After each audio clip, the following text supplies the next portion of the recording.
Thank you to Anna and to King's for inviting me here today. I've really enjoyed the last couple of years working with King's and ASU. It's been a hoot. We've really enjoyed it and had lots of fun. In developing that. Now, what I thought I'd do today when this pops up,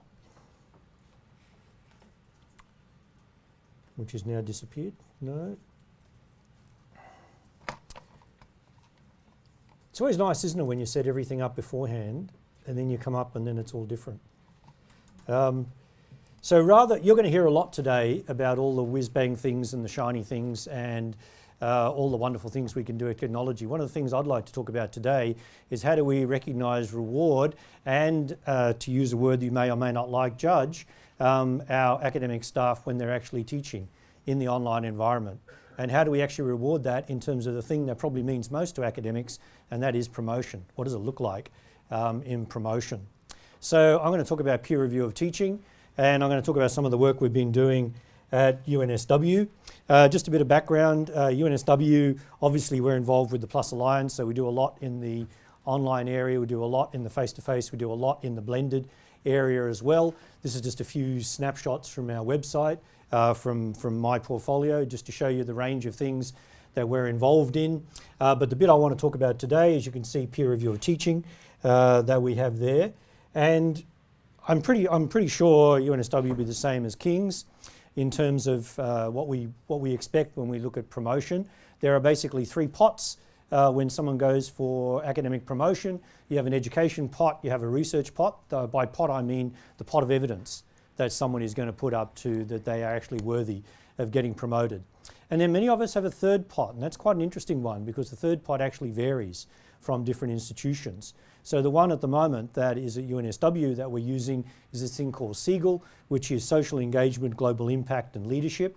And I think one of the things that we've done, which is probably a little bit different from many other universities, is all three pots are equally weighted. We do not privilege one pot over the other, and you can actually get promoted right up to full professor if you have an international reputation in two of the three pots.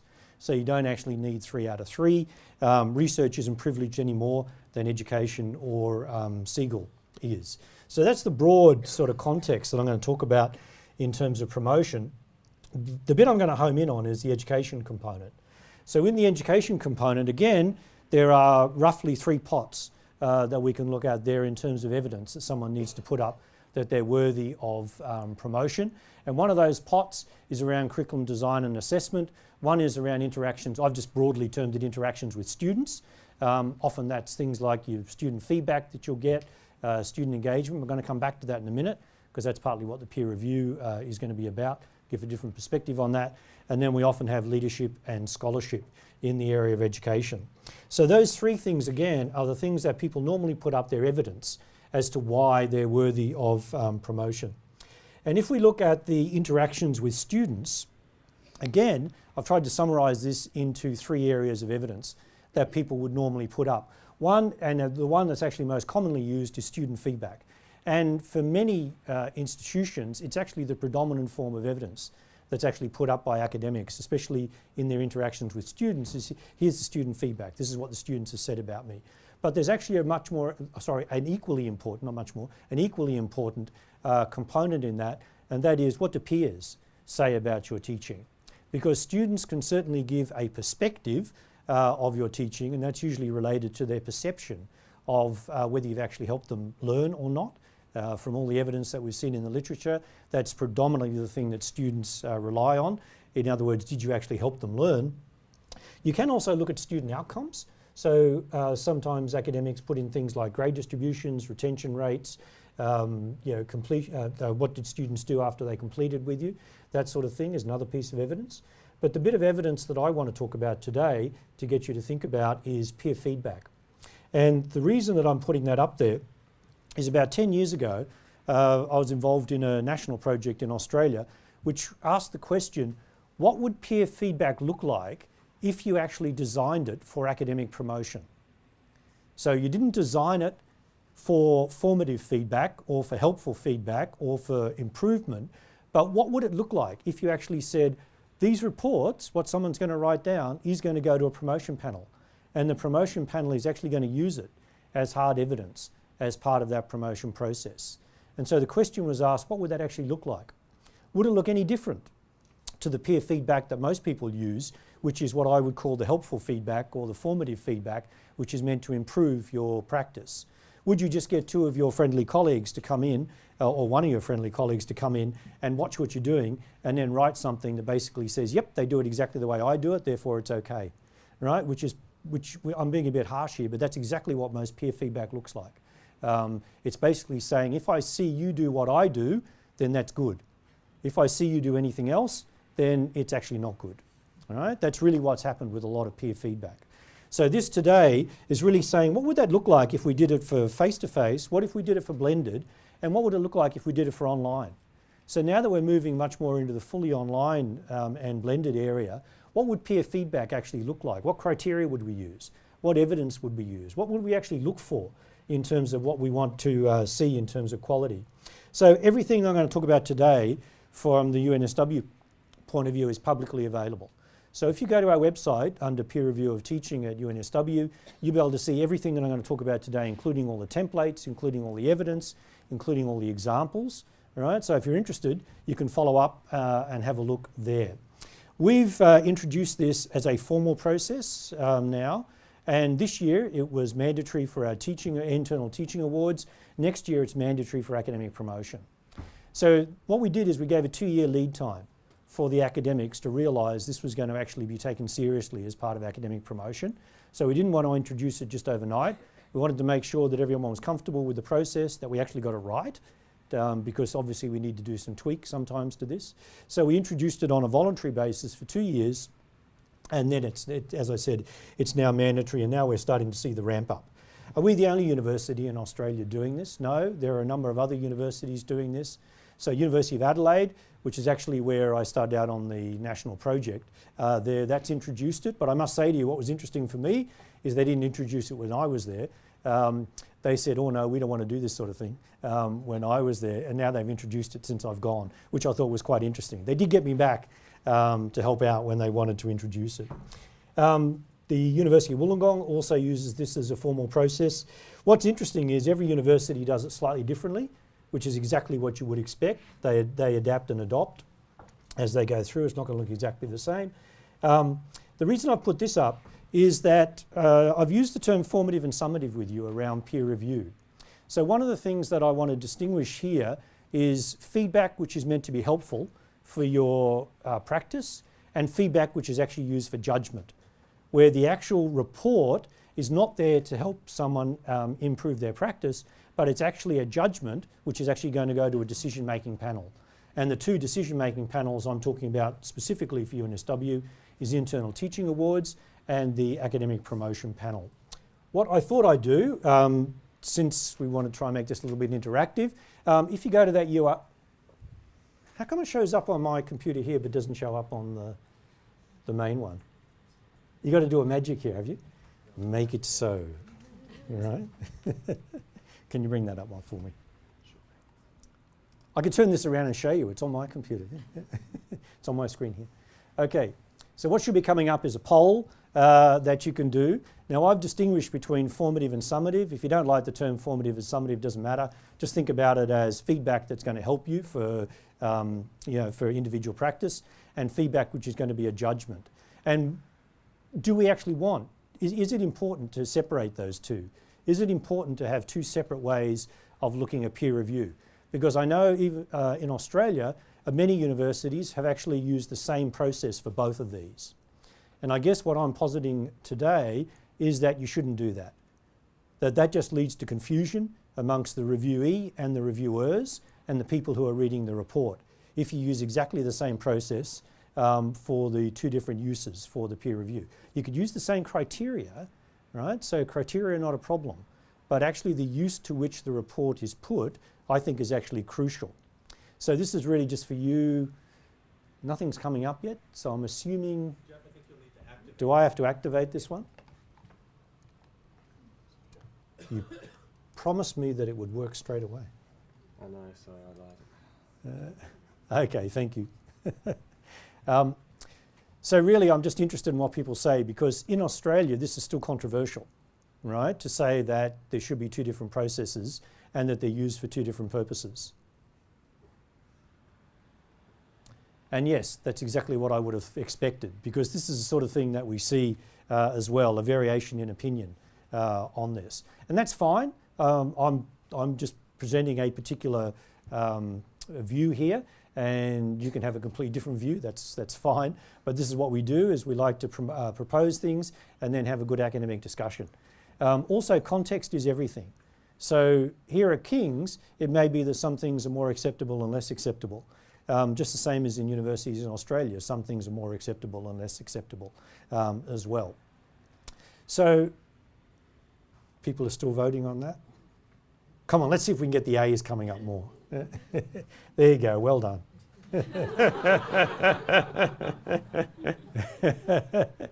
You're doing that because you believe it or because I said it? But look, this is the point of having a discussion around this. And as I started out by saying to you that this would be controversial when we do this, and I'll be interested when you come to questions. So if you don't mind, because I've only got half an hour, I just want to move on a little bit. So I guess you can see there the variation in opinion. So I was going through the different universities. This is University of South Australia, which again has both systems running, both what I've been calling the formative and the summative, and have actually separated that. And you'll see here that they've got one called the summative peer review, one called peer partnerships, which is their formative one. And then they also have teaching squares, or some people have teaching circles or hexagons, things like that, which is actually about, people sitting down and discussing their learning and teaching, which is great. So let's talk a little bit about process. This is just saying we also do a formative one at UNSW. So we have both the formative and the summative. The difference is the formative is run by the schools and the faculties. So it's not run by Central. Right? The summative one, run by Central. The other one is run by schools and faculties. And that's again to distinguish the purpose of the two and to make sure that there's not confusion about how the reports are used and where they're used and where they actually go. And I'll come back to that in a minute. So this is actually a project which is run through our School of Medicine on the formative process. So let me go to the summative peer review. And this is again taken from our website just to show you the things you've got to think about. If you're going to run a very formal process where the report is going to end up on with a committee which is actually going to use it to help it make its judgment or its decisions. So the first thing that we do is around the selection of the peer reviewers. So if it's going to be for summative, how would you select peer reviewers as opposed to if it's going to be formative? Because normally if it's formative, what you do is you'd pick one of your colleagues, because normally you want someone who knows the discipline, who knows the content, and can actually then give you informed feedback from a colleague who knows the discipline. One of the things we chose to do for the summative was to say you will not get someone from your same school. You definitely will not get someone who knows your content, right, as part of the summative process.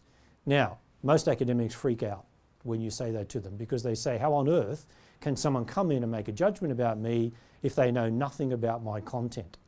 Well, when I come to the criteria, you'll see that the criteria are actually independent of the content.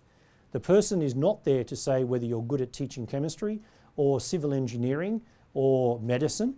What they're there to do is to say, did I see evidence of particular criteria which are generic across every discipline, and did it appear to be effective from a student's point of view?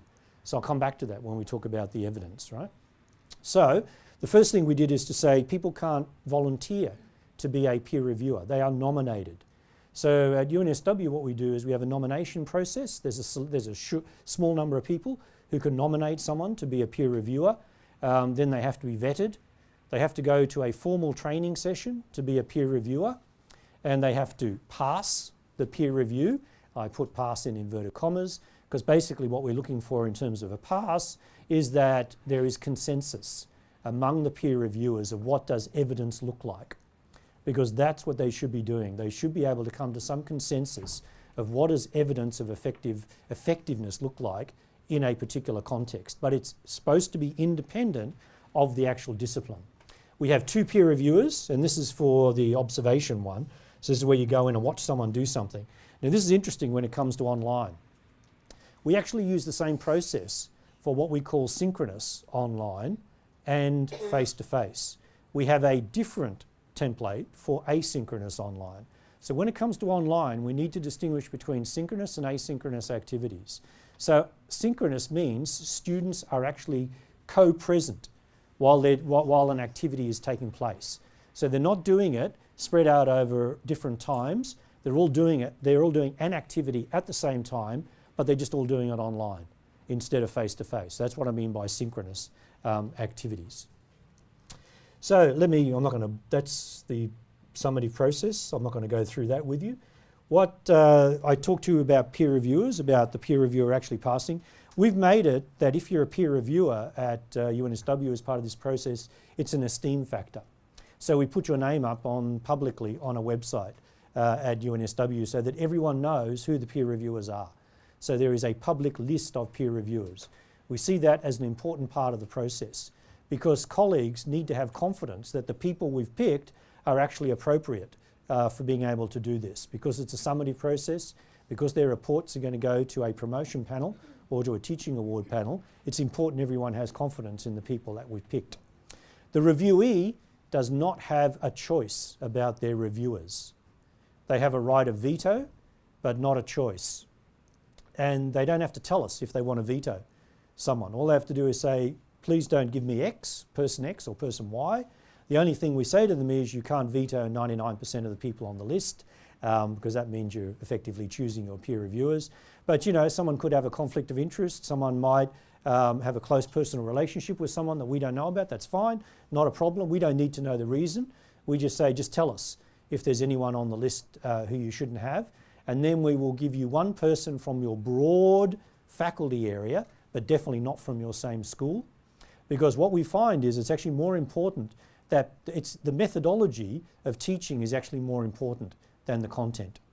So what we do obviously then, if you're in the sort of STEM area, you're likely to get someone else from a broad STEM type of area. If you're in music, then you're likely to get someone from the creative arts area, you know, from art and design, or even studio work or something like that. So we find that the broad methodology is actually more important than content. So that was about the peer reviewer. We've written out some instructions for our panel members about how to use the reports. Here are the dimensions that we use. We call them dimensions of teaching. They're pretty generic, and I don't think there'll be anything on that list that would surprise you. So these are the criteria against which judgment is made. All right? And I'll show you what the template looks like. But effectively, we're looking at are students actively engaged in learning? Is their prior knowledge and experience built on? You know, you can read through that list.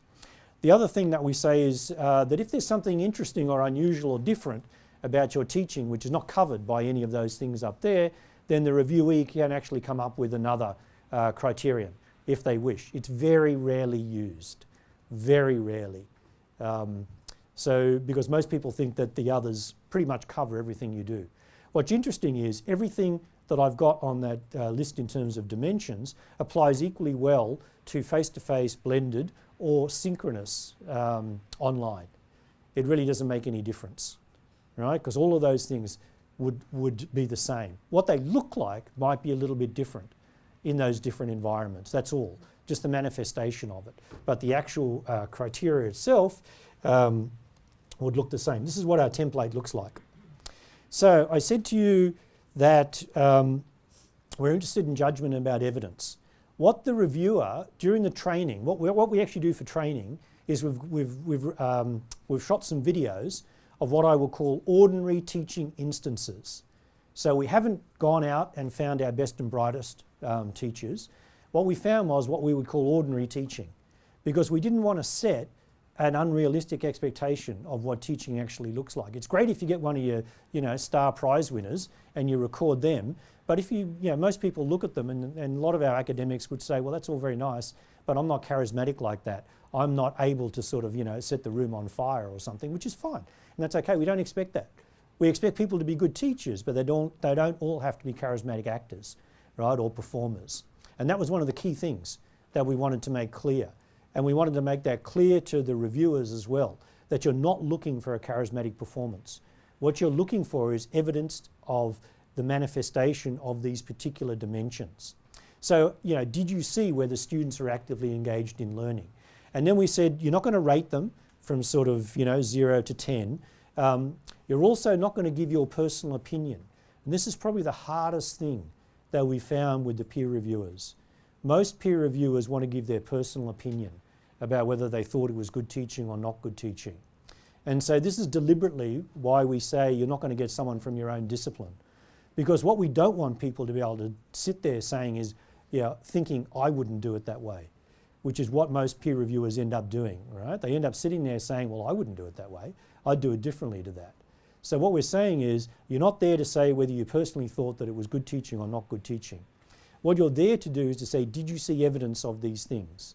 And then through a lot of discussion with academics, and this has gone through lots and lots of iterations, how many different columns are we going to have here? Are we going to have 3? Are we going to have 5? Are we going to have 4? Are we going to have 10? Right? We went through lots of different numbers, and we wanted some words to be able to make sure that we got some consistency in terms of how people interpreted that. And what most academics told us was that they found it really easy to distinguish between 3 pots. Basically, I saw nothing, I saw some, I saw lots. All right? Now, you can have lots of discussion around that. Some universities in Australia use 4 on this when they use this system, right? Because they have actually many, and I can't remember what the other one is, so lots and lots. I think they've got lots and then lots of lots or something like that. Anyway, some words around that.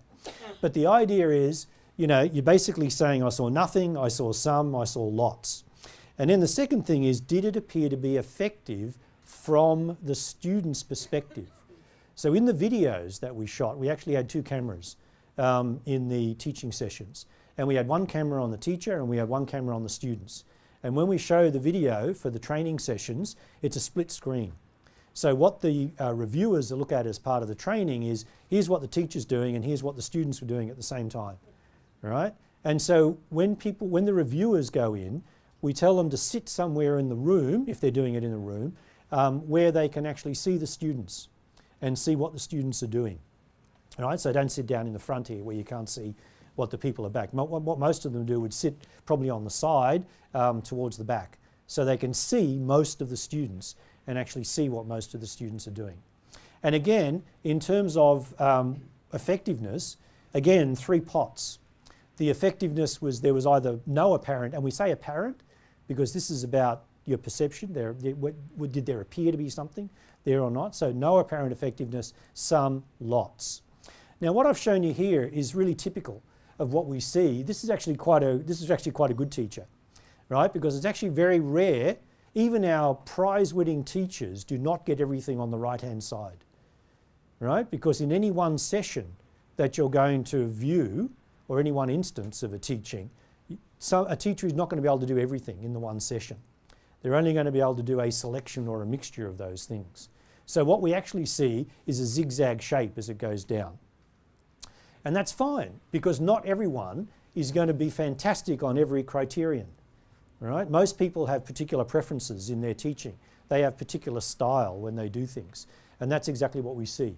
So the reviewer fills out this bit, and then they have to give some text to actually say, what were the examples that I saw? What made me say that there were lots of examples or that they were very effective? So they're not meant to write pages and pages. This is pretty standard.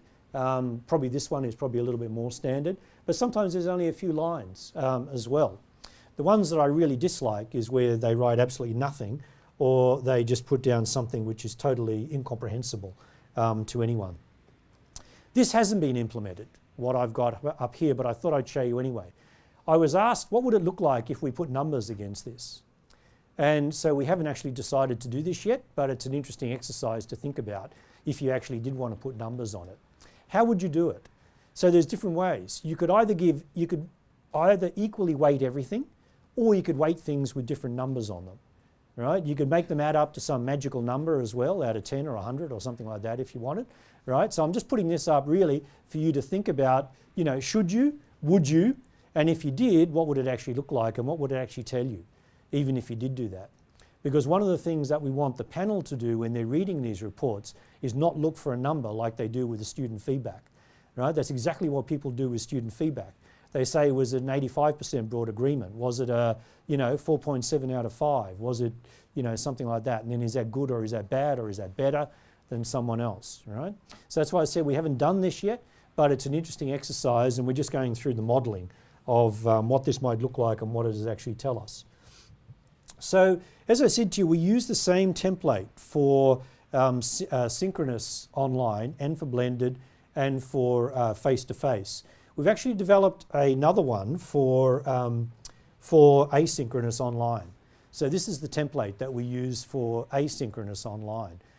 We had lots and lots, it took us about 6-7 months of lots of negotiation with people who teach in the fully online environment about whether we should use different, dimensions here. So we decided, and what the feedback we got from everyone was, look, the dimensions are okay, but what they would look like is going to be different, obviously, in the asynchronous environment. So this is what the template looks like. It's got those same sections that we put there. We've put in the hints about what it should look like. And then what we ask people to do is to put down the URL about where the reviewer will find the evidence of those particular dimensions. So they put down, it's usually in the Moodle learning management system, but it could be outside the learning management system as well. So that's why we've got the ability to be able to put down a URL, which course component, so which section or unit or module component is there. And then one of the things that people wanted to know was, what was your role?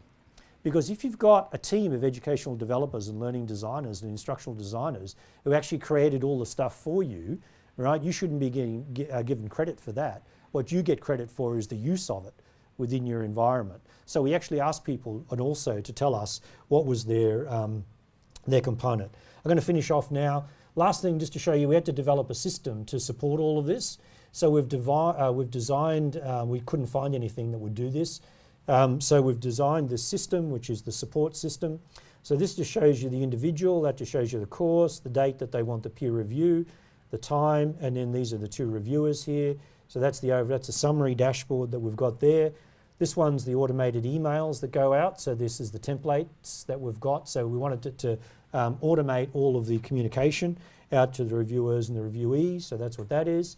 And we say that the reviewee has to put down some choices about which sessions they want reviewed, and then that's matched up in calendar with the reviewers. So we've tried to automate as much as we can. Not perfect yet, but that's where we are. And this will give you just some numbers. This is the last slide, where we are at the moment. So last year was when we started ramping this up, and most of the time was spent on training up the peer reviewers that we have. So we have over 100 now. We've got, as you can see, there were 119 peer reviewers trained up at the moment. We estimate we're going to need around 150 trained peer reviewers for UNSW. We're quite a large university. The number of reviews that we had, small number last year because it was the practice one. This year it was mandatory for teaching awards. Next year, mandatory for academic promotion. We're getting a lot of people having a go this year for their academic promotion as a practice one, and then they think they'll get another one done next year. They can only have one done every 12 months as part of this, so it's really high stakes. That's it. So any questions? Yeah. Who does your peer reviewers training? So the question was, who does the peer reviewer training? So there are a couple of people in my team who do that, so part of the PVCE portfolio. So these are our academic development people do the peer review training. Yeah. Do you anticipate the informal process and the formal process eventually to align? You can see how it's, it's like students with assessment, they go in that direction. So what's happened now is that the people who are running the informal process, the formative one, pretty much using the same dimensions, right? They've added a few extra, so they've got a few extra in there, but the core ones are the same, and that's exactly what we would expect. Yeah, yeah. Thank you. That's a really interesting talk. I was interested in what weight that peer review has in the promotion. Yeah, look, it's a really good question. So this year it's voluntary. So we've had a couple of peer reviews go up to the panel, and the panel is still working their way through what weighting they'd actually put on this. What I've said to panels is that this is actually a triangulation. So this is where you're seeing whether if someone says, look, I'm absolutely fantastic at engaging students in the class, and here's all my student feedback, which actually says it's marvellous. you'd expect to get then to look at those dimensions and for the peer reviewers to be able to corroborate that. And so that's really what the panel should be using it for, is to look for alignment between the evidence that someone's putting up about themselves. So what we say to the peer reviewers is you are the eyes of the panel. So the panel can't go in there and watch someone do something or go and look at their website or go and look at what they've actually done. All the panel can do is read what's on in the application that comes in. But the whole point of doing this was to say, could you get some independent evidence that would actually corroborate what someone's actually said about themselves, and to give reassurance to the panel that what someone says about themselves is true. Yep. Hello. Yep, looks like we've got to move on. Sorry, everyone, but I'm around all day today, so love to talk to you during the break. Thanks, everyone.